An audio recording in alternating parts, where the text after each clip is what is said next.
Welcome, welcome, welcome. This is John Van Lunen, and you are listening to Treasures of the Outer Banks, the podcast that celebrates the people and places that make this area special. In this episode, I had the chance to sit down and talk with Joan Collins. Joan is on the board for the Pea Island Preservation Society, and they take care of the Pea Island Cookhouse, which is on display in Manteo. And the cookhouse was part of the Pea Island Life Saving Station, which is important because it was the first all African American crew in the life saving service. That distinction makes the Pea Island Life Saving Station hold historical significance. In this talk, Joan speaks quite a bit about the legacy and the cultural battles that the crew fought during this time. I think you'll like this talk about the Pea Island Life Saving Station, so sit back and enjoy. I intentionally put surfmen in that educational initiative. Freedmen, surfmen, heroes. Right. Because it's so telling not only of obviously the history connected to the enslaved, but it's telling of this overall wonderful history that we have connected to the United States Life-Saving Service. Right. And I always say that it would be pretty special too, not for this organization to help lift that aspect of this history. Right. That's why our live program is so important to us. And this education initiative is so important to us because it tells so many things. Yeah. You sparked a thought in my brain, and that is Richard Etheridge was fighting in the Civil War, obviously, to abolish slavery, and that whole he experienced that up close and personal, the whole abolishment of slavery.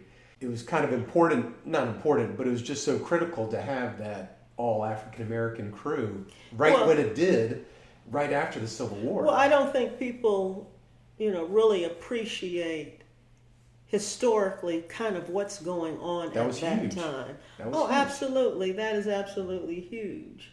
Now, whether or not that dynamic would have existed in a more heavily populated area, likely not. The Outer Banks is very isolated. Right. Even today, right. in times of trouble, you pull together. It's hard. It's hard living. I mean, think of how difficult it was back then. Right. Too. But I do think Etheridge's story also is a telling reminder of uncovered history and, stories that are not told. When we, as I said, education is important to us. That's why we created this initiative, and we want to reach kids. So you talk to kids, and what do you think their images are of the enslaved? Think about it. What do you think adult images are of the enslaved? Right. And no one stops to think, or many, I shouldn't say, but many. I don't want to say no one, but many people don't stop to think, what being enslaved was like, and the variety of skills that these people had. And Etheridge is so indicative, and the watermen, the men who lived by the ocean, who lived by the waterways. Does Richard Etheridge ever describe what his childhood or his slavery was like? No, not that I have. We don't have any record of that. No. But I think his story in and of itself is a telling reminder. Still strong one, yeah. It's a telling reminder. Yes, he was enslaved, and taught to read and write. He was educated. Right. A lot of people don't realize the significance even of that at that time, that half the people in the country, black and white, were illiterate. So just kind of think of the significance of that. Yet, Etheridge wanted to be free. He fought for freedom. Right. He fought. We had, we do this educational program, and lots of times we're sitting down talking to kids, and we're telling this story, and it's a sensitive story. Yeah. But then you get kid raises his hand. He was a lucky slave. He was lucky. He was taught to read and write. No, that's true. That's one way to look at it. Yeah. Yeah, from a kid's perspective. Right. No, but no slave is lucky. Yeah. No one enslaved is lucky. We should never glamorize. No, we should never glamorize that. We should never glamorize. But think of, so I think, no, I haven't had any I've never seen a document where Etheridge describes his life. Right. There's a new book out by David Wright Faladay. It's called Black Cloud Rising. And David Wright Faladay is best known as David Wright. Because if you know the history of this station and, kind of how things come about and they get the Gold Life-Saving Medal, finally, there were 2 graduate students that were working on a book called Fire on the Beach. One was David Zobie and the other one was David Wright. He now goes by the name of David Wright Faladay, but he did a book called Black Cloud Rising. I think I've seen it. Where it's a fictional account. Oh, okay. But it's based on historical facts. Okay. But he speculates how Etheridge would have felt. Okay. But that again, how I believe his fight for his fight for freedom, he fought for justice. He fought for justice. He fought for and if you're and fairness and fair treatment. And I was doing a little homework this morning, reading the Wikipedia page about how he wrote a letter to the general. Right, he co-authored a letter. A lot of people too. He co-authored a letter. Basically complaining about the mistreatment of the people that had been left here at the Freedmen's Colony. Yeah. But his story is just has so many facets connected with it that people don't appreciate. Right. The National Park Service here is working on something called the Freedom Trail. At the Fort Raleigh site, there's a marker, that depicts the story of the people who came here. I don't know if you've seen that monument. I haven't seen that monument. If you cross the creek, and it was actually the Croatan Sound, you would reach a safe haven. Right. Where you're sitting, where the cookhouse is in, by large, it is the African American black community, that is connected to, this history as well. There's a church you passed it if you came down Sir Walter Raleigh Street called Haven Creek Baptist Church. Very, at Haven Creek. Named after this haven. Let's pause for a second just so the listeners know what we're talking about, because we might have gone over your head a little bit. But when the Union took Roanoke Island and held it and took it away from the Confederacy, it quickly became a safe haven for slaves, and they came here any way possible on canoes, boats, whatever they could get. Think of how they must have felt for the very first time, right, getting a taste of freedom, hope, right. Freedom. That's when, and the history of the Freedmen's Colony, is another thing that people need to gain much more of an appreciation for. Yeah. That yes, there was a Freedmen's Colony here, and almost 3,500 people. Wow, yeah. Enslaved, but and also I always say the story of the Freedmen's Colony. Think of how they must have felt, being given for the very first time a home of their own, right. A small portion of land, the opportunity right. to read and to write. Think of how they must have felt.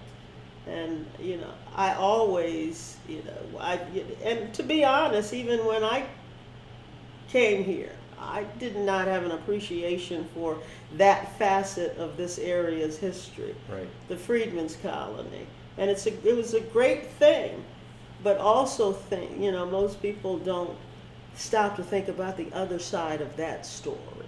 Right. That in the end, the land that they were given was taken back. Right. In the end, most left.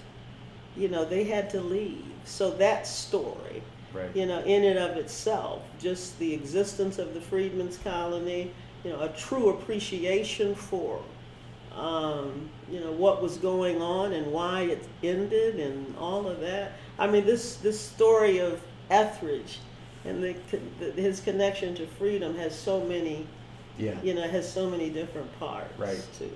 Yeah, and it's kind of the exciting part about it.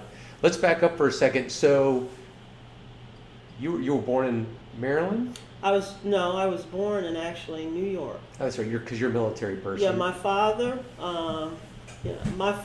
is Herbert M. Collins, and the boathouse that sits next to this building that we're in now, the Cookhouse, is named after him.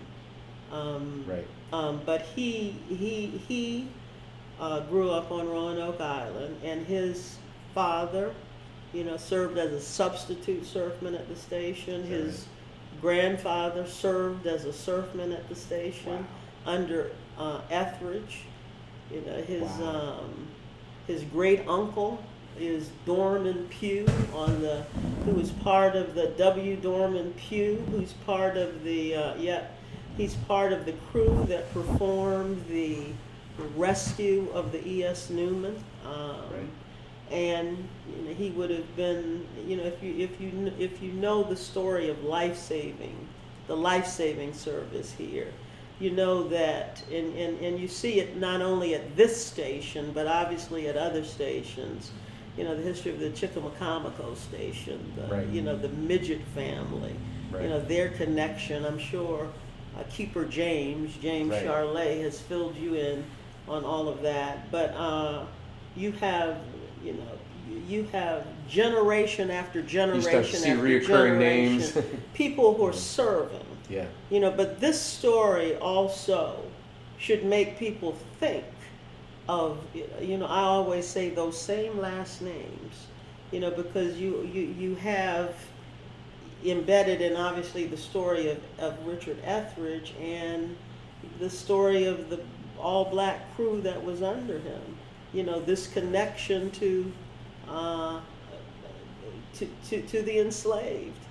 Right. There's just a couple you generations. You have same last names. Yeah. And those same last names exist around here today. Right. And it's just I think this story is a time for everyone to just kind of stop and think about, what does that mean? What does that say about history? Right. What does that say about the way people live now? That's what we want to do, to cast judgment, right. But to make people think. Yeah, we're all closer than we think sometimes. We are, we are. We all, and I always say, with respect to, my father's story. I mean, I always say I didn't know Richard Etheridge because I didn't, but I knew my father well. I knew the type of person, that he was, and I knew what was important to him, and I knew how much the Coast Guard meant to him. And I've come to understand, have an appreciation probably like I would have never had before of right. why this history is so important to him. Yeah, so you have a lot of men like my father, young black men, poor, who did not have the opportunity to go to college. But know what Etheridge did? He created that pathway for them to join the United States Life-Saving Service and join that was absolutely huge. And I was reading this morning how he was not treated fairly, along with the other African Americans in the military, and he probably. Now, once he was in charge of the life-saving station, he probably had a whole, different attitude about treating people fairly. Well, I mean, I think Etheridge's service in the military in the United States, for the colored troops. I mean, if you kind of read the history of how the men who served in colored troops were treated, versus the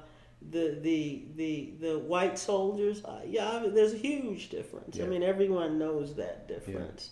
Yeah. And but Etheridge's story, also, and his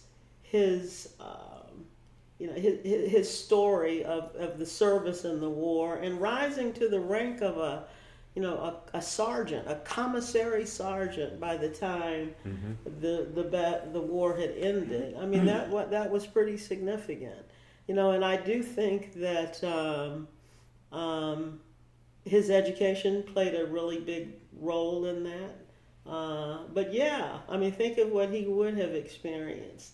Think of when he returns to this island after rising to the rank of a sergeant. Right. He's educated, he's well thought of, and he's a trained leader. He's a trained leader. He comes. He's back. A little more worldly now because he's been around. Yeah, he comes back here, and he gets a job in the United States Life-Saving Service, lowest in rank. Yeah. And what about that guy Shoemaker who decided that he should be named? I mean. That's a pretty gutsy move that guy made. Well, I mean, I think I think the historical record is pretty telling, in terms of the people that recommend him. They say that Etheridge is the best surfman on the coast, black or white. Right. That's what so think of that at that time in the South. Right. That was a gutsy move by that guy. But I think that. People should want the very best person that can do the job. Yeah. And, so yes, Etheridge becomes a black surfman, lowest in rank. In this area, you did have some stations that had black surfmen, and Etheridge was at one point, he's at the Body Island station, lowest in rank. And he gets promoted from the lowest in rank to the very top. Yeah. So you, digressing for a second, you just had a talk over at the College of the Albemarle regarding checkerboard crews. Tell us a little about what was a checkerboard crew like? What is a checkerboard crew and what is it like? Okay, and to say too, excuse me. We're also in the process of rolling out a new logo, and the logo is a life ring. Many people who share this history, obviously share the history of the life ring, the United States Life-Saving Service, and our logo is that. But we changed it to a checkerboard logo, because it connects to this history. Right. I think so well. So we're going to roll it out, but. At some stations, I think there was a station here and there, even in Virginia, and a couple stations on the Outer Banks that allowed blacks to serve at stations. And those stations, though, were called checkerboard stations. Right. That station is a checkerboard station. So everyone knew what that meant. Right. Now, the College of the Albemarle, you asked, we recently gave a program there and intentionally used what I thought was kind of a catchy phrase, checkerboard crews and colored news. Checkerboard crews and colored news. The checkerboard crews aspect of it was to bring, this to light, that the fact that these stations existed and there was this term that was given to a station, and to make people think, really, why was that even necessary to label that station as being different? Right. And what do you think people's first reaction was at that time? Yeah, probably not good. Probably not good. So, and the colored news aspect of it, I know when I first moved here, at one point I was going into the Outer Banks History Center, kind of looking for, where's the Black history? Yeah. What records do you have? And, I think they would be the first to admit, there's not much there. But at one point I was even digging into old newspapers, because they have some old newspapers, and during the Jim Crow era in particular, you would see Southern newspapers that had these little sections called colored news. Is that right? Colored news. So what's in there? You might have 20 pages of news. Right. You have this little section that's colored news, and it was pretty much nothing very substantive in nature. Right. So-and-so's birthday, so-and-so is coming to town. And so the program was at the College of the Albemarle, and we thank Dean Sweeney because the College of the Albemarle, has been a great partner for us in trying to raise visibility as we can of this history. And if you ever go there, the second floor lobby of the new college is named after Keeper Richard Etheridge. I heard that. That's very cool. Yeah, and we wanted to unveil also a new painting by a local artist, James Melvin. A lot of people locally know of him. He also, even before the Pea Island story was known, and before the Gold Life-Saving Medal was ultimately awarded to them, he had seen the one and only known black and white photo of Etheridge standing with his crew.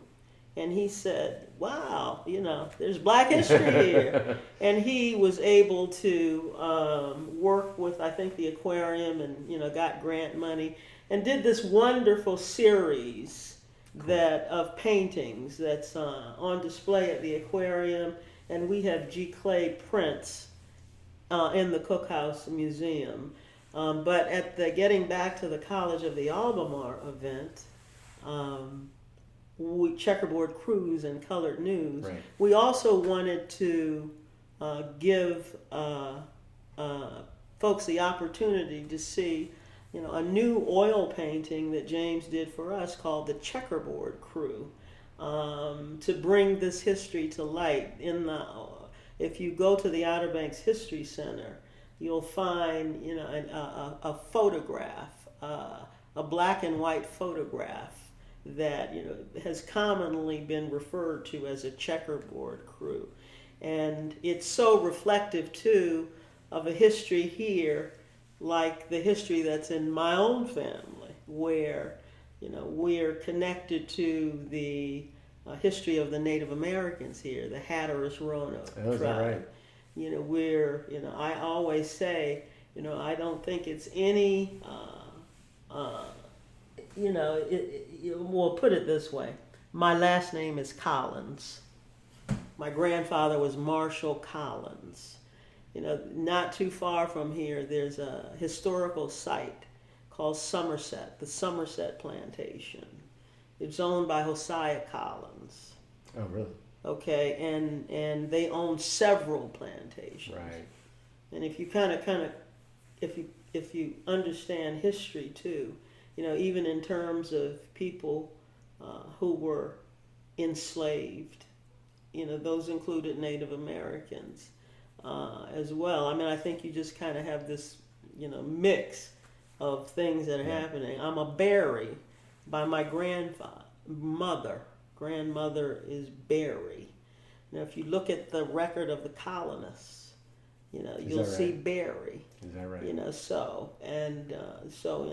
Just curious, have you done a DNA genetic thing at all? Mm-hmm. But the DNA things that it's very difficult to particularly Well, I've come to understand and appreciate more that the data that's kind of based on is based on Native American history, not on the coast.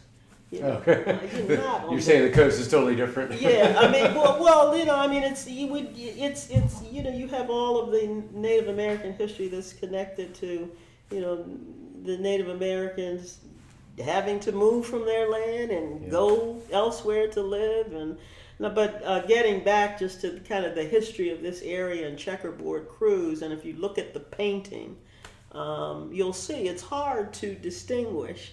Yeah. People, I had to search a little bit. Yeah, these surfmen, they're working out in the sun. They have thick beards, they have thick mustaches. Right. They're tan. They have they have curly hair. Some of them, but they not only Etheridge, but they come from. Everyone here comes from an environment of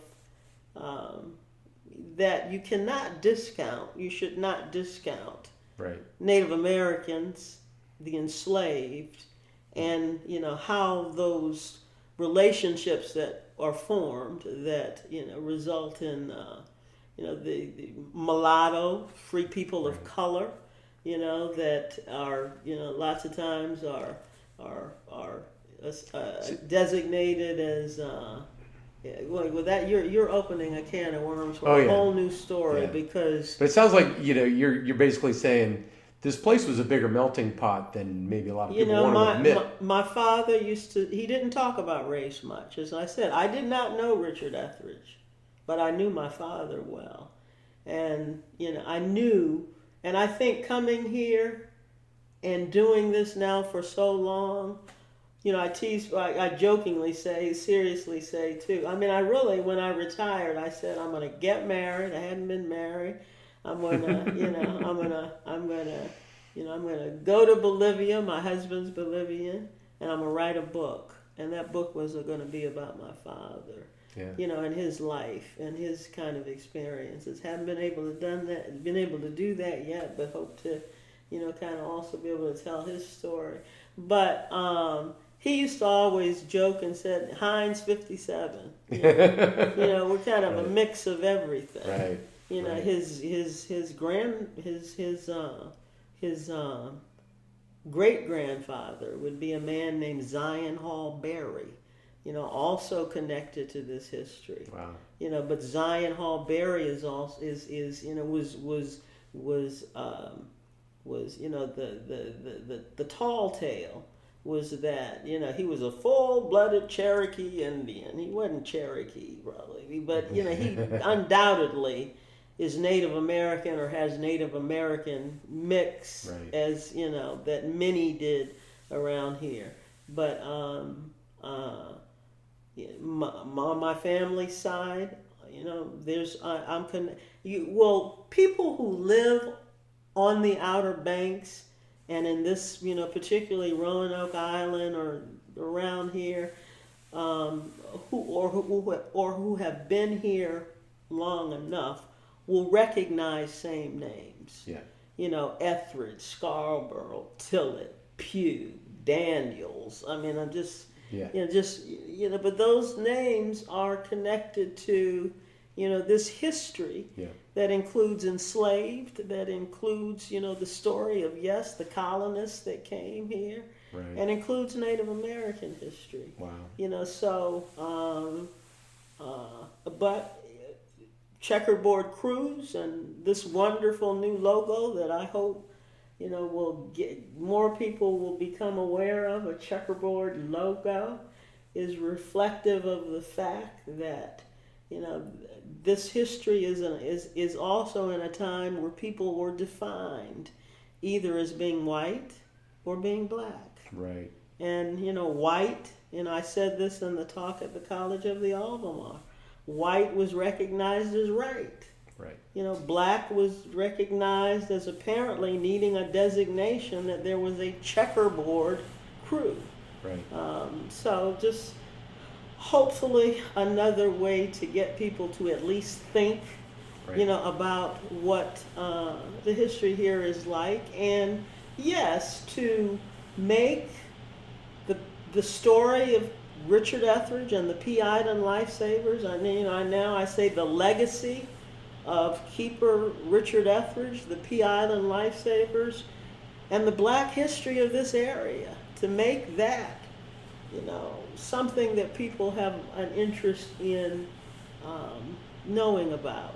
This is as American as it gets, yeah. In terms of American history. Not let it be told. Yeah, let's celebrate that. Yeah. So as a young lady, do you remember first finding out about the Pea Island Life Saving Station, or your family's significance with it?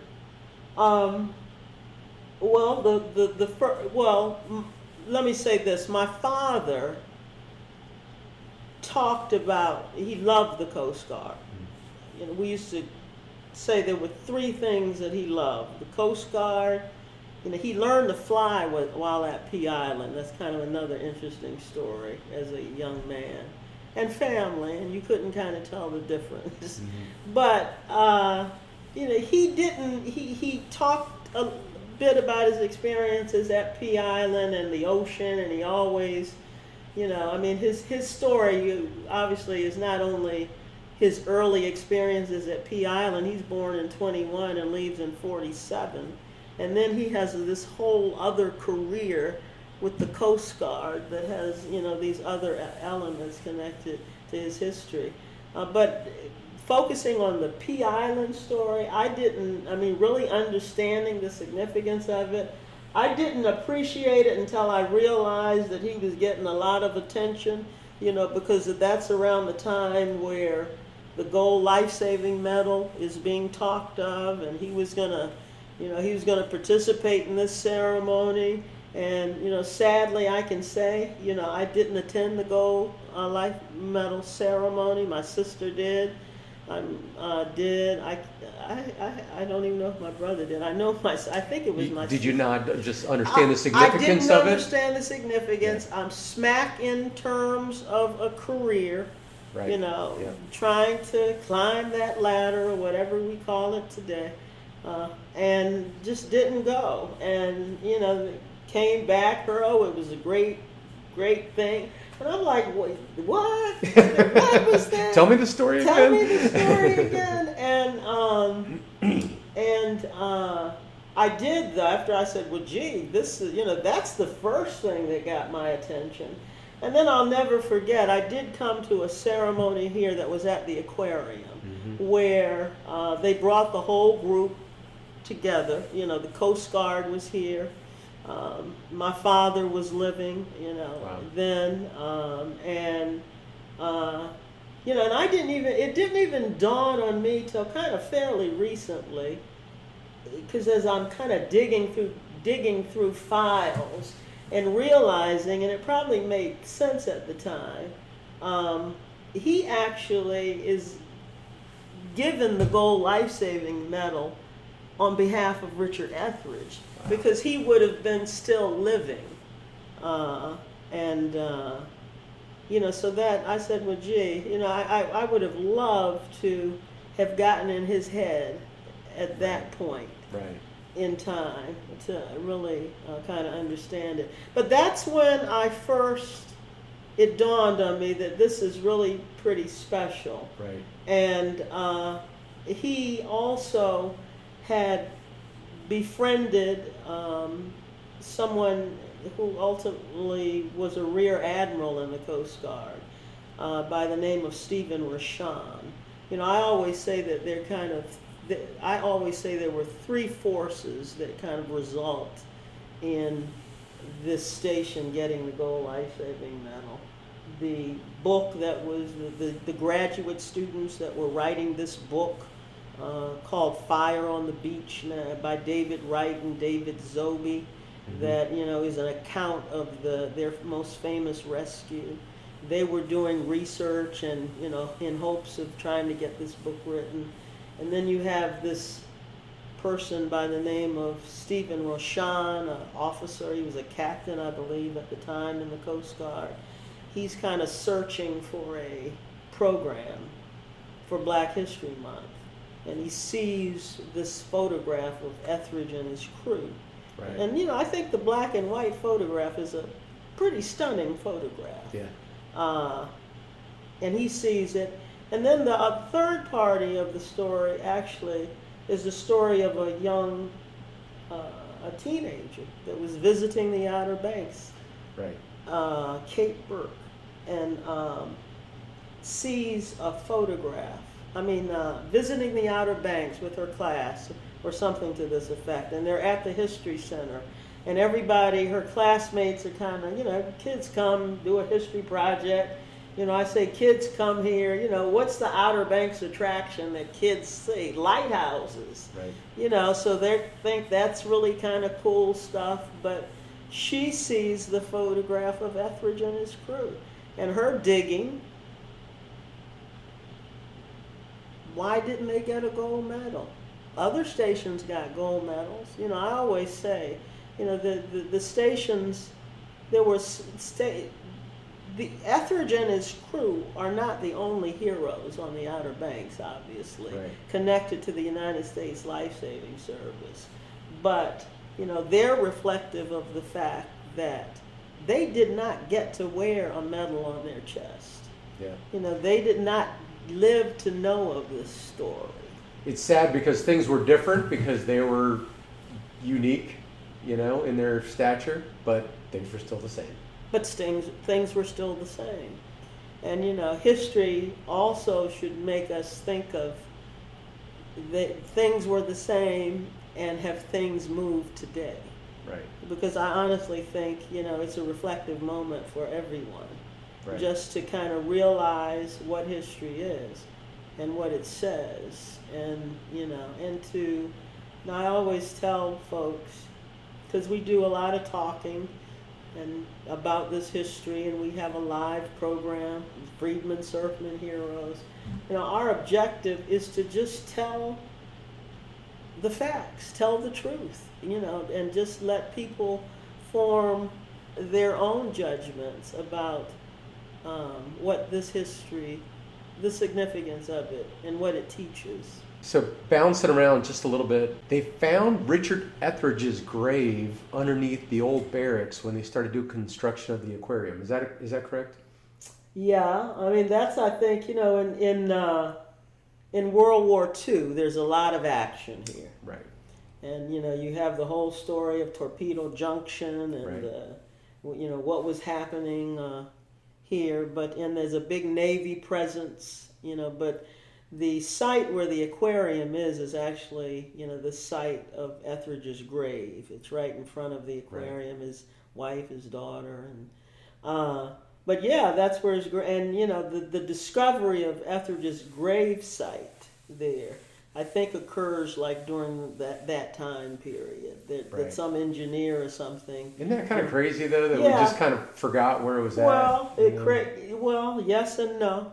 Yes and no. Right. I think, put it this way. If you study the history of Richard Etheridge and the Pea Island Lifesavers, you really don't see much that was written about it, before the Gold Life-Saving Medal. Right. People, I think it's probably known in Coast Guard circles. Right. But outside of that, it's not. Yeah. Walking down the street, they didn't, stop and salute him or anything like that. It was no, and that's that's the 1940s. Yeah. Think of the number of enslaved people that existed that are in unmarked graves. Disappeared.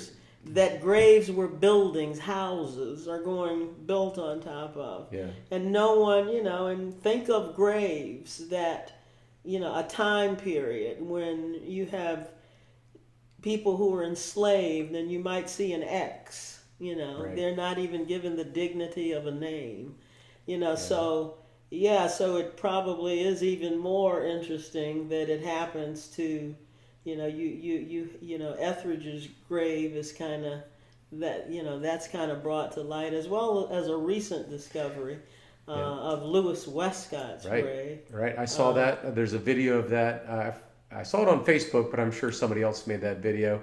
Some property owners over in Jarvisburg, right? Very nice. Currituck County. You're very nice people. They've been to the cookhouse. I'm having a senior moment, and I can't remember the name. No but they, have this piece of property in Jarvisburg, and pretty much the story is there. And I've been there, and I was at the Coast Guard was there recently. I was there with the historian of the Coast Guard and a camera crew there. But they're on the property. There are actually 2 areas that have wooden fences, and it's they're grown brush and trees and. And their older adult children are out kind of looking one day and decide to just go in one of these graves and start, brushing the brush off and the first one they see, Captain. Right. This must be important. Lewis Westcott, Captain. Right. So think reflective of the Etheridge story. Where his grave is, kind of not known, This is, Captain, and think of how important those men were to be able to even have that designation. Yeah. And it's another Outer Banks name that we see often, Westcott. Westcott, is however you pronounce it, Westcott. But a name, a family name, connected obviously to, the history of the enslaved and free people of color that, free people of color that existed, that at that time. And, as I said, it's just not the Westcott family. It's many families here that are connected to this history. How thrilling was that to find that? That was really, it was a great feeling, to see it and to see to just kind of be there standing and with that wonderful family that brought it to light, because I give them a lot of credit for doing that. But at the same time, at least in my head, the wheels are even spinning faster, because there's this whole history of this area that concerns, people that are enslaved, and it concerns Native American history, it concerns free people of color, in this whole area of, census designations and mulattoes. And I think there's truly a ton of uncovered history here. Right. And let's see. So we're in the Cookhouse Museum right now, and there's a ton of artifacts, a lot of really cool stuff here. Are there any great stories about how you've acquired some of these artifacts, or they just kind of trickled in? Or well, actually, there are not that many artifacts. There are a lot of images, but there's one artifact in particular that's probably 2, but 2 that are really cool because they definitely connect to the Pea Island station. One is the signboard of the E.S. Newman. Right. Okay, so the signboard of the E.S. Newman was discovered on the day after the morning of the shipwreck. So just like any storm, and if you know the story of the E.S. Newman, Etheridge and his crew saved 9 on board during a hurricane, never received any recognition for 100 years. But anyway, the story of the signboard. So like most mornings the day after the storm, the weather's beautiful. So the captain is, I'm sure, walking the beach and saying, my goodness, his ship is totally destroyed. But he finds the signboard on the shore. And in appreciation, he gives the signboard as a way of saying thank you, to the surfman that first spotted the E.S. Newman. And for a long time, Theodore Meekins, a long time the board was kind of nailed on top of a barn. Yeah. And, it finally makes its way here to the Cookhouse Museum. So that, is really special. Mm-hmm. That's probably the most special story, just to have it here. Right. And for people to, really be able to see, that part of history right here. We also have a Lyle gun, the Lyle gun. One of the originals? Yeah, one of the original Lyle guns. So those guns, a Lyle gun, if you know the history of the life-saving service, they had no modern technology. Yeah. So we tell, kids, when we talk to kids, how do you think they saved people back then? What did they use?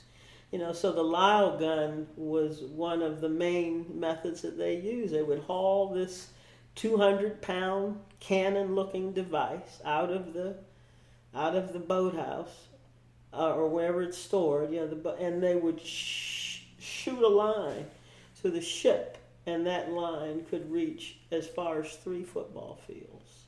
Right. And we always tell kids too, because they, well, why couldn't they just swim back? Why couldn't they just? If you've ever been swimming in the ocean, it's not an easy thing. And 600 yards out, with a ship breaking apart. Yeah. In the middle of high surf. In high surf during a hurricane. Yeah. And this story, the rescue starts at 9 p.m. and by 1 in the morning, all are safely at the Pea Island station. So, yeah. Do you still get calls for artifacts, or do people stop by and donate things? I wish they would. We really do, because I think this would be a special place to bring it. Right, absolutely. And, so yeah, there's a plea if you have any. This is a plea not only for artifacts, it's a plea for stories. If, particularly if you've heard of stories about the station, good or bad, quite frankly, we would urge you to get in touch with us, because what we're trying to do is just capture the story. We're particularly interested in, hearing from people that are local, that have a connection to this history. But as far as people bringing stuff in, the last thing that we got was actually, it was from and it was so rewarding to get it, although it doesn't relate directly to the station itself. It connects to this history, but we've started a program with some of the youth in the area, a few youth, 4 young men in middle school. But one of them is Jason Berry, so his descendants would have served at that station. Wow. And his grandfather would have been in the early Coast Guard. And if you know Coast Guard history, and it's reflected in this museum as well, the Berry history. You always hear of the mighty midgets, and they were mighty. They had a lot of midgets who served in the United States Life-Saving Service. But the Berry family, also has 400 years of combined service in the United States Coast Guard that begins with this young man's great-great-grandfather. Wow. Or no, he served under Etheridge. His son, served at Pea Island. His grandson, my father, Herbert Collins, served there.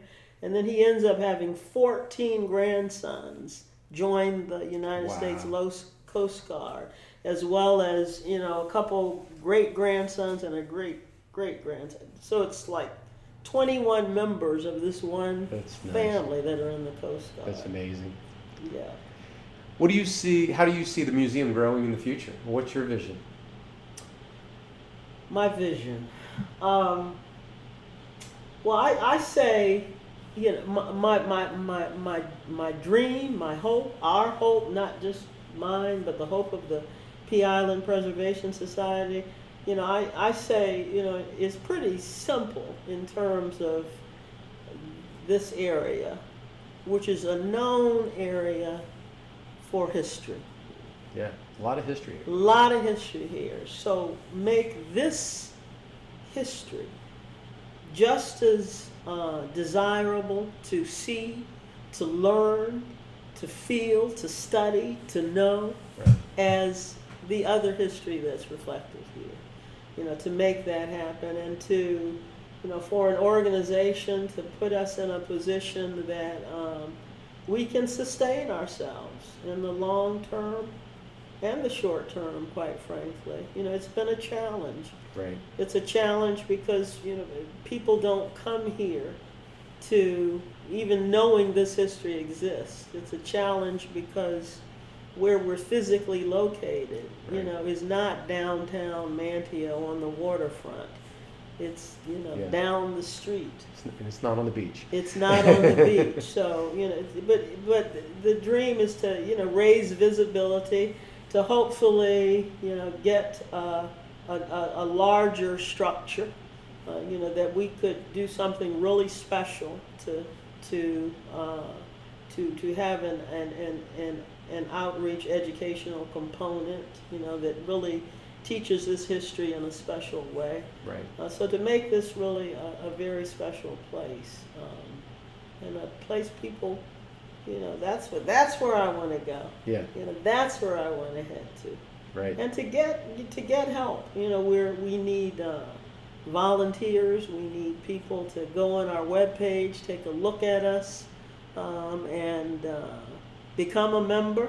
We're a nonprofit, like many nonprofits. I didn't know there was a membership. Tell me about the membership. Yeah, there's a membership. You just go on. I think there are different levels, and you'll get our newsletter. You'll kind of be the first that we.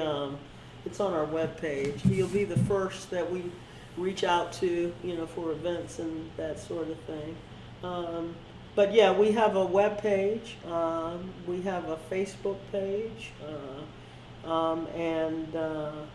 So we right now we're only open by appointment, because we're really stretched a bit too thin. We do a lot of behind the scenes stuff, like trying to develop programs or to teach kids this history. We're piloting something now called Freedmen, Surfmen, Heroes, and More. So do you want to talk about anything that's coming up, even maybe the Juneteenth celebration? Sure would. I appreciate it. This will be the third consecutive year that we have held a concert we call Juneteenth. It's called The Sounds of Freedom. And the headliner is Tashambi Selby. Many of people who live on the Outer Banks know of Tashambi. He grew up and was raised right here on Roanoke Island. He's a descendant of this history. Nice.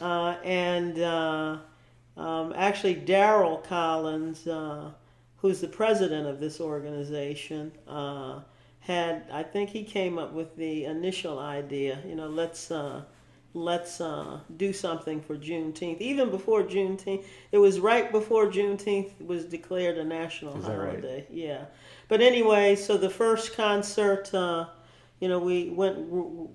of them went well. We're about to have the third, where Tashambi, who grew up here and now sings with the Metropolitan Opera, we'll sing the songs of freedom. This year we're having it on Saturday, June 17th, so a couple days before the official holiday, but to allow more people the opportunity to attend. So I would say, yes, come to Juneteenth, put it on your calendar.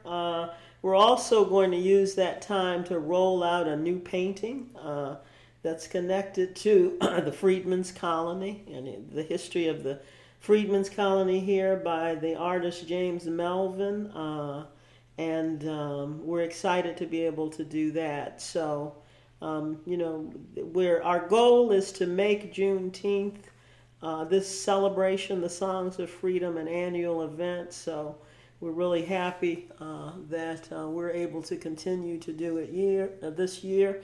And a shout out to Town Bank and to the Don and Catherine Bryan Cultural Series who are helping us to again sponsor or have this event this year. Yeah. And I'll tell everybody that you can find some YouTube clips from prior Juneteenth celebrations with Mr. Shelby. Shelby? Yeah, Tashombe Selby, but just Tashombe, Tshombe, Tashombe, right? Selby. Yeah, you'll if you Google YouTube, you'll probably see a clip from the event last year. And by the way, since we're talking about YouTube, if you have any interest in learning more about the history of this station, Richard Etheridge and the history of this station, if you just Google the Cookhouse Museum or Richard Etheridge, you'll see 2 or 3 videos that we have done talking about this history. This event also on Juneteenth will be videotaped. So nice. And it's an outdoor event. It's a free outdoor event. Have a nice grassy area right out front. That if you've ever been to this location, you'll know it's actually at an area called Collins Park. That's also right across the street from Cartwright Park. So it's an open area with picnic tables and trees, and I really think the ideal spot to celebrate freedom, to celebrate